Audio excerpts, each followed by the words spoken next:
Tu peux fermer les yeux si tu veux simplement écouter.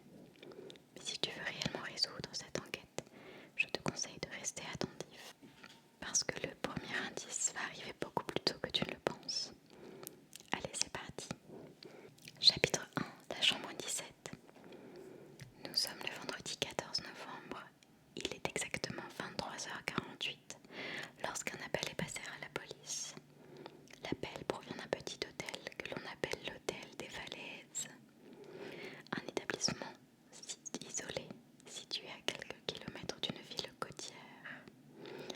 L'hôtel n'est pas luxueux, une trentaine de chambres, pas plus, pas moins, 2 étages, un restaurant au rez-de-chaussée et une réception ouverte toute la nuit.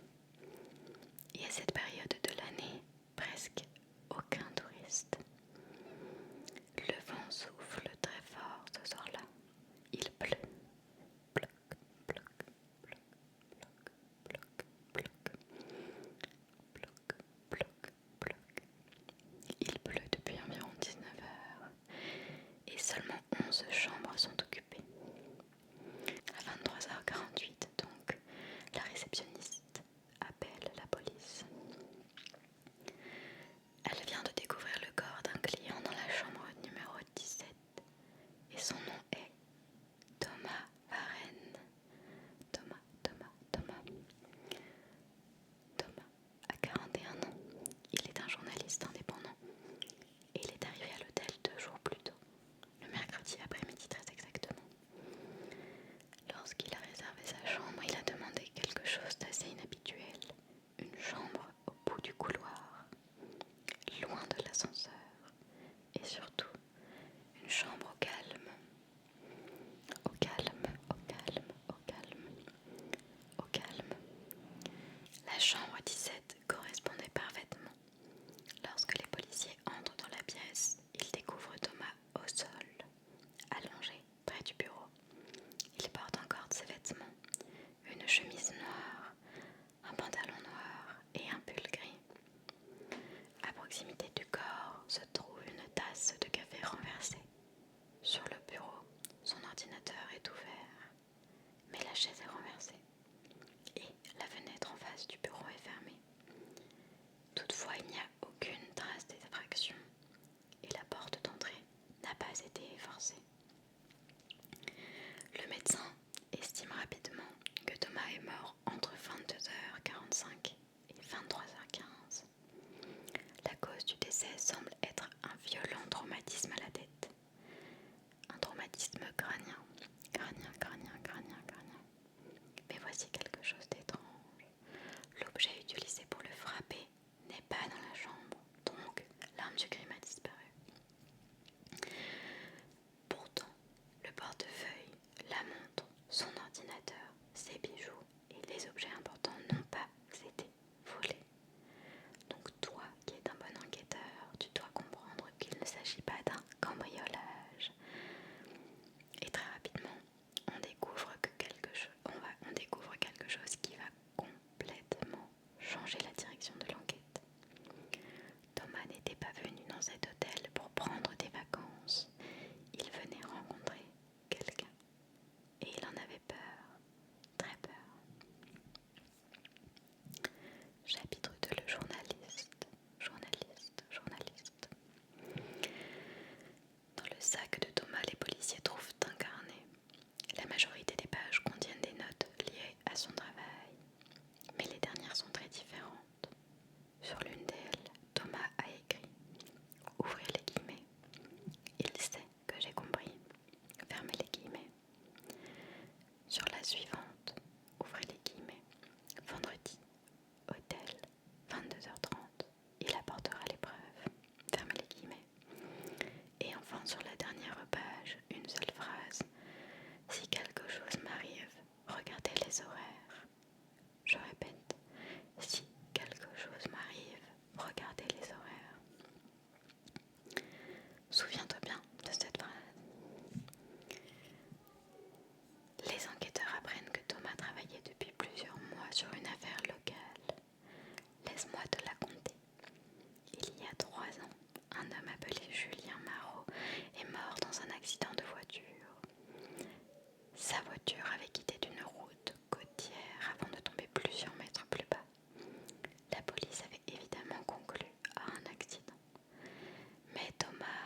pensait que ce n'en était pas un. Selon lui, quelqu'un a falsifié les rapports et certains éléments du dossier. Thomas avait annoncé à plusieurs proches qu'il était sur le point de publier quelque chose de très important, mais il n'a jamais cependant expliqué quoi. Son article n'a évidemment pas été retrouvé. En revanche, son ordinateur contient un dossier protégé par un mot de passe. Le nom du dossier est J.M. J.M. Probablement Julien Marot. Et pendant que les spécialistes tentent d'accéder à ce dossier, les policiers commencent à identifier toutes les personnes qui se trouvaient à proximité de la chambre 17 entre 22h45 et 23h15. Et ils vont rapidement retenir 4 noms, 4 personnes, 4 suspects, et chacun d'entre eux avait une raison de vouloir empêcher Thomas de parler. C'est parti pour les profils, à toi de choisir, concentre-toi. Suspect numéro 1, Élise Morel. 36 ans, elle travaille à la réception de l'hôtel et c'est elle qui a découvert le corps. Et c'est elle qui a appelé la police. Élise connaissait Thomas, mais lors de son premier interrogatoire, elle affirme le contraire. Elle dit: je l'avais peut-être déjà vu, mais je vois tellement de clients que je ne pourrais pas vous dire. Les policiers vont vérifier. Elle ment, car 3 ans auparavant, Élise travaillait comme secrétaire dans le cabinet d'assurance qui avait traité l'accident de Julien Marot. Plus étrange encore, Thomas l'a appelé 6 fois au cours du mois précédent. Étrange. Lorsqu'on lui présente les relevés téléphoniques, elle finit par reconnaître qu'elle connaissait Thomas en effet. Elle explique qu'il l'interrogeait sur l'ancien accident, mais elle assure ne lui avoir donné aucune information. Voici son témoignage. J'ai commencé mon service à 20h. Thomas est passé devant la réception à 21h40. Il m'a demandé si quelqu'un était venu le chercher. J'ai répondu que non. Vers 22h20, j'ai préparé un café pour lui. Il en demandait souvent lorsqu'il travaillait tard. Je suis montée, j'ai posé la tasse devant la porte parce qu'elle était au téléphone. Et ensuite, je suis redescendue. Je n'ai pas quitté la réception jusqu'à 23h40. À ce moment-là, un client m'a signalé qu'il entendait une télévision très forte dans la chambre 17 depuis longtemps. J'ai appelé la chambre. Personne n'a répondu. Je suis donc montée. La porte était entrouverte et j'ai vu Monsieur Varenne au sol. J'ai donc appelé la police. Fin de l'interrogatoire. Les policiers vont vérifier donc les caméras. Elles filment la réception et l'entrée principale dans le hall de l'hôtel. Mais aucune caméra ne filme le couloir des chambres. Entre 22h25 et 23h30, Élise apparaît.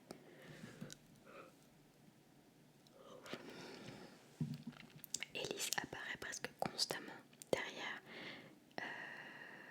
le comptoir, presque, car il existe une période de 8 minutes entre 22h52 et 23h, durant laquelle elle disparaît de l'image. Lorsqu'on lui demande pourquoi, elle répond simplement qu'elle était partie aux toilettes. 8 minutes. La chambre 17 se trouve à environ 2 minutes de la réception. Élise aurait donc eu le temps. Et n'oublie pas quelque chose, c'est elle qui a préparé le café retrouvé près du corps.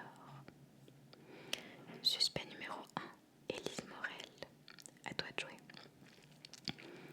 Suspect numéro 2, Marc Delmas. Marc Delmas a 48 ans. Il est un entrepreneur très très connu dans la région. Et surtout, il connaissait personnellement Julien Marot, car ils étaient associés. Jusqu'à la mort de Julien, après l'accident, Marc avait récupéré la totalité de l'entreprise. Une entreprise qui vaut aujourd'hui plusieurs millions d'euros. Thomas avait contacté Marc à plusieurs reprises, mais Marc avait refusé toutes les demandes d'interview. Mais le soir du meurtre, Marc se trouvait à l'hôtel. Chambre numéro 12, soit 5 chambres seulement séparées Marc et Thomas. Coïncidence? Marc affirme que oui. Selon lui, il était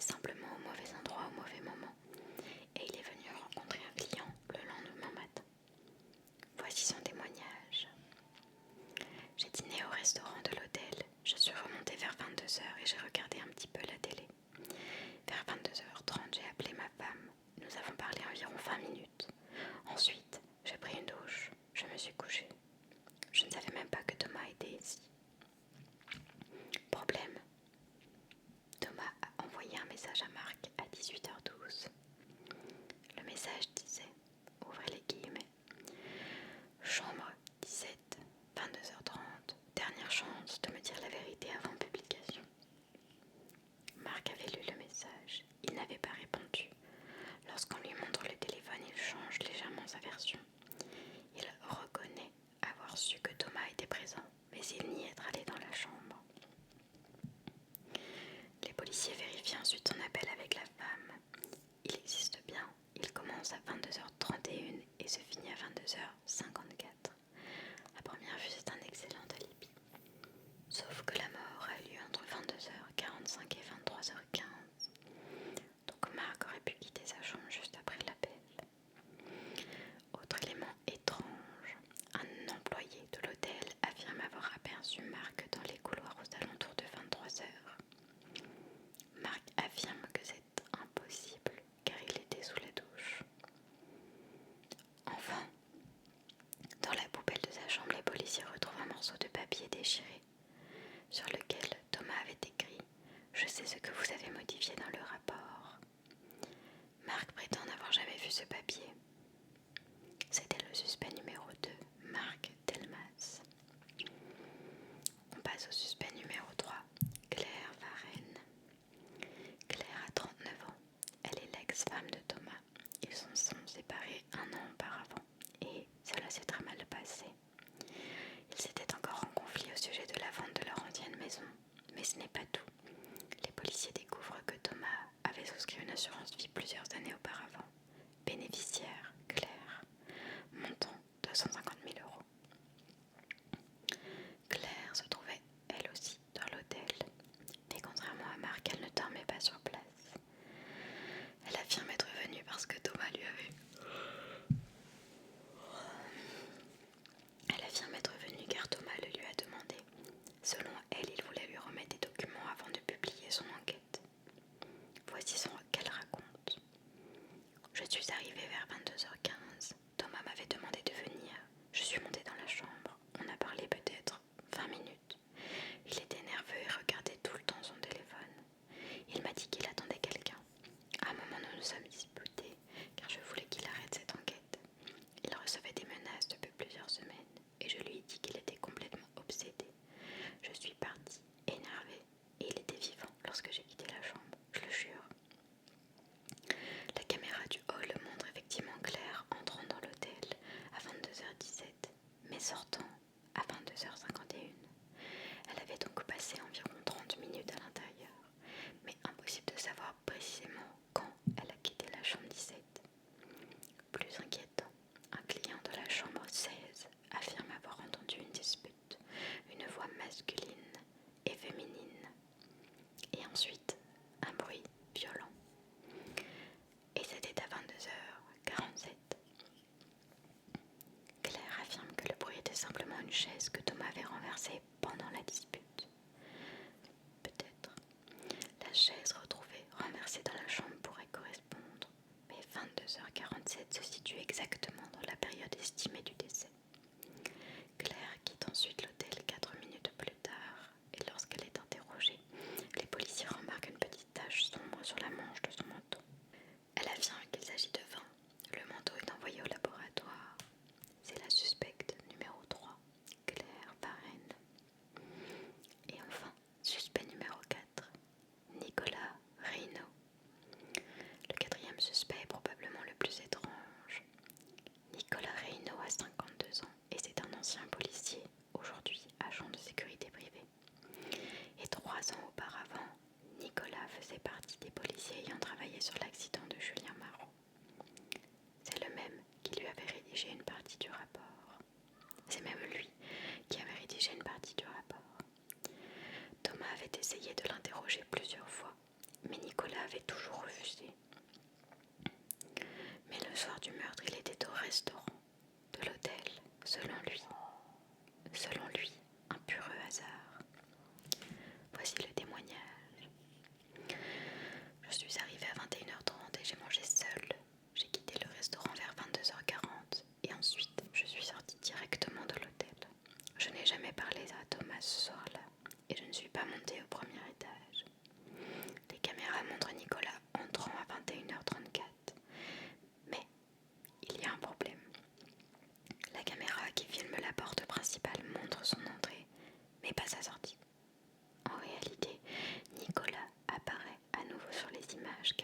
23h18. Il affirme avoir quitté l'établissement par une sortie latérale située près du restaurant. Mais celle-ci n'est pas filmée, ce n'est pas possible.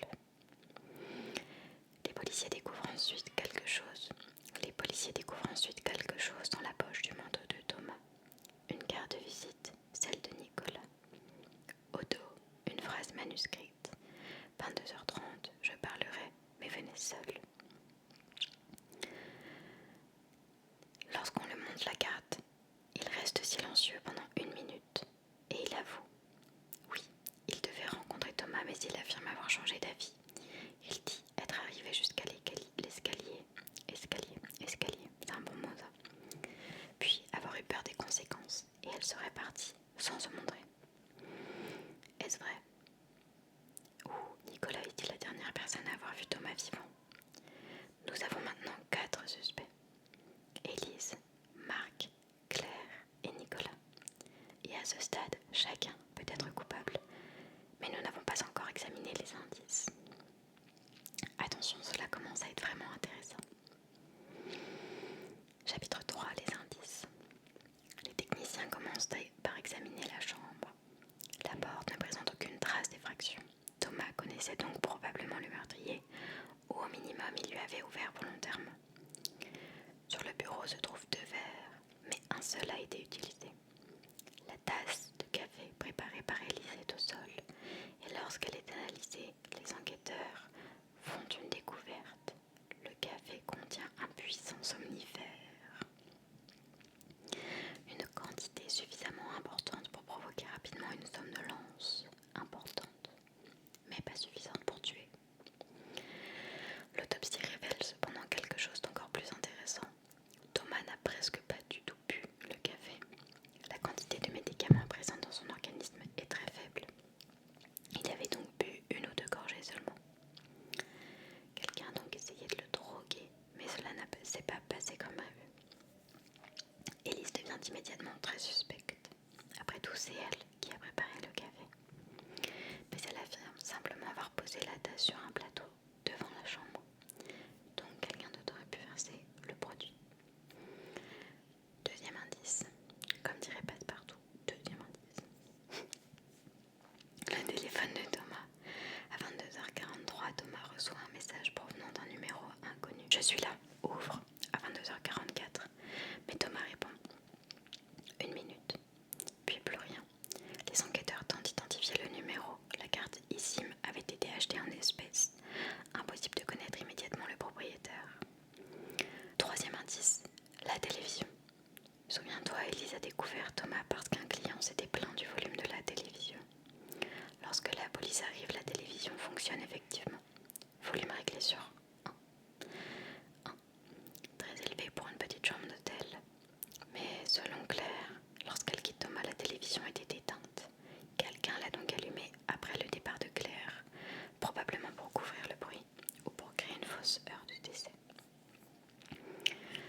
reconnaître qu'il est sorti, mais il affirme être seulement descendu chercher quelque chose dans la voiture.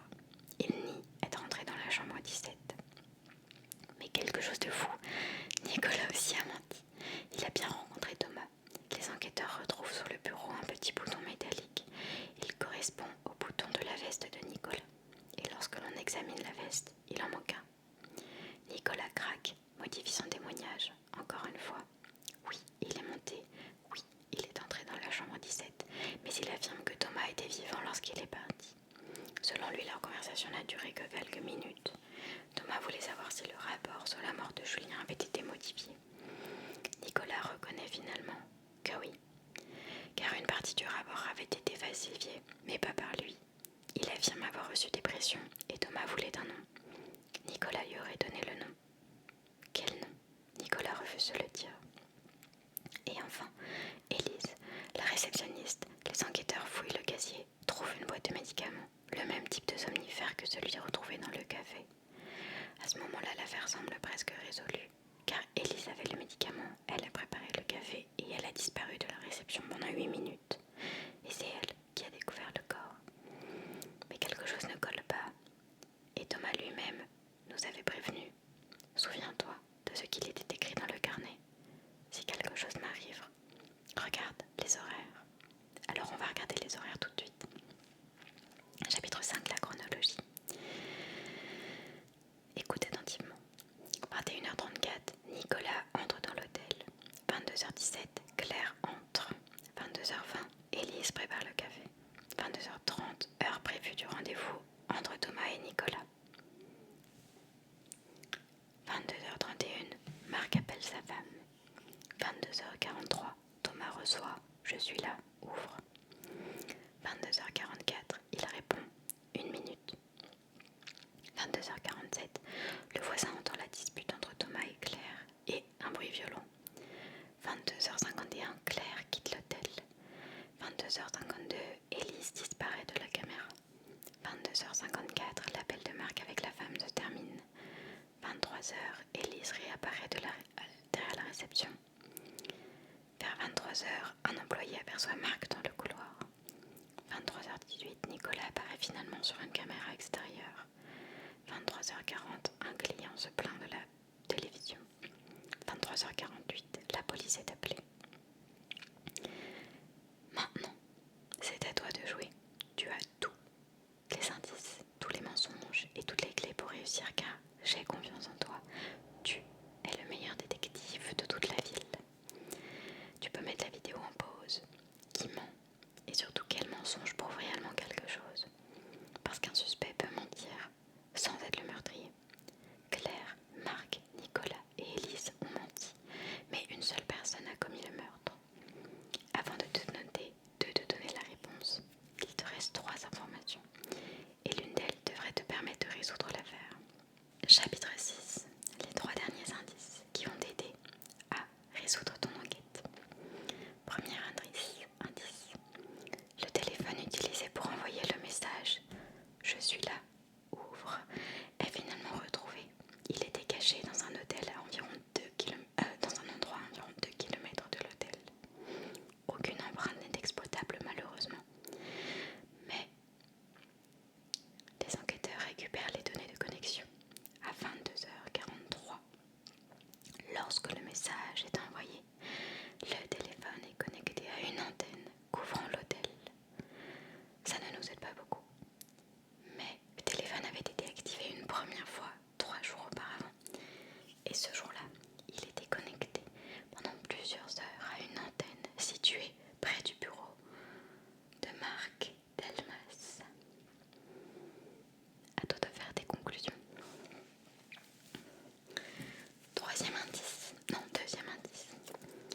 Deuxième indice. Le somnifère retrouvé dans le casier d'Élise. Il lui appartenait réellement, mais elle possède une ordonnance. Lorsqu'on analyse précisément les comprimés, ils ne correspondent pas à ceux retrouvés dans le café. C'est la même substance active, mais le dosage est différent. Élise avait donc accès aux mêmes médicaments en effet, mais ce n'est probablement pas la boîte qui a été utilisée. Quelqu'un avait peut-être compté sur cette découverte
Nicolas est entré dans la chambre.